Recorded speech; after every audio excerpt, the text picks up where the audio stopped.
termasuk yang paling baru yang akan kita lakukan adalah menyangkut soal restoratif justice.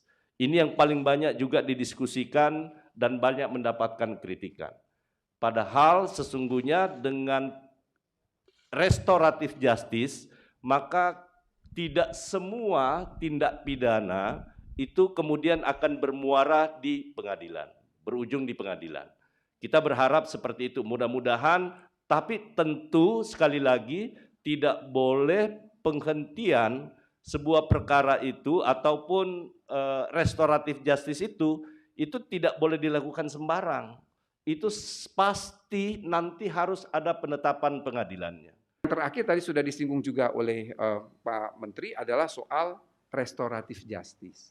Restoratif justice ini terus terang saja yang diprotes itu kan adalah restoratif justice pada tahap penyelidikan.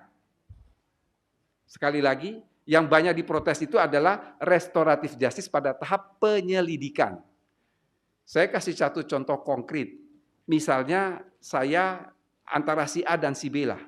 Si A ini menipu si B uang 1 miliar rupiah.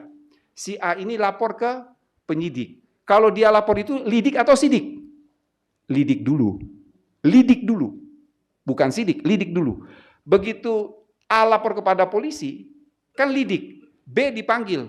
A bilang ke B, kamu bayar dan saya tidak akan meneruskan perkara. Begitu dia bayar kan selesai. Itu restoratif bukan? Restoratif itu. Hanya saja dari restoratif di penyelidikan itu dia harus memberitahu kepada penyidik untuk kemudian itu diregister. Mengapa harus memberitahu kepada penyidik? Karena restoratif justice itu syaratnya ada beberapa. Satu, pelaku baru pertama kali melakukan tindak pidana. Yang kedua, ancaman pidananya tidak lebih dari 5 tahun. Yang ketiga nih yang paling penting, persetujuan korban. Jadi saudara-saudara, mau perkara apapun, kalau korban itu tidak setuju, perkara jalan terus. Sekali lagi, mau perkara apapun, kalau korban itu tidak setuju, perkara jalan terus. Jadi tidak ada restorasi. Kalau korban mau, maka lihat, oh ketentuan pidananya, ancamannya tidak lebih dari 5 tahun. Nah, kemudian, ini bukan baru pertama kali.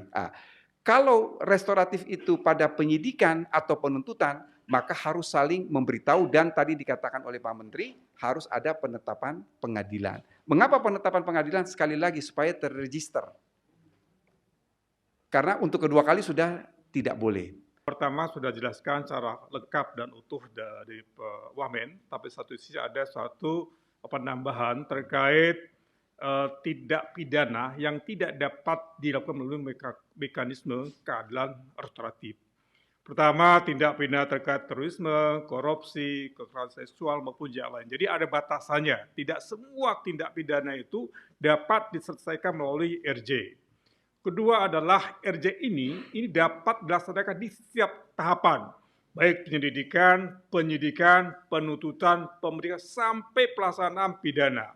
Ini menjadi satu hal yang baik dalam konteks memberikan ruang terhadap tersangka, terdakwa, bahkan narapidana untuk proses RJ. Selesai demikian Pak Menteri, sebagai tambahan terima kasih. Baik, tadi pengecualian ya. Jadi kalau untuk RJ itu tidak berlaku bagi tindak pidana korupsi, juga terorisme, pelanggaran tindak pidana HAM berat, dan juga pencucian uang ya. Termasuk kekerasan seksual.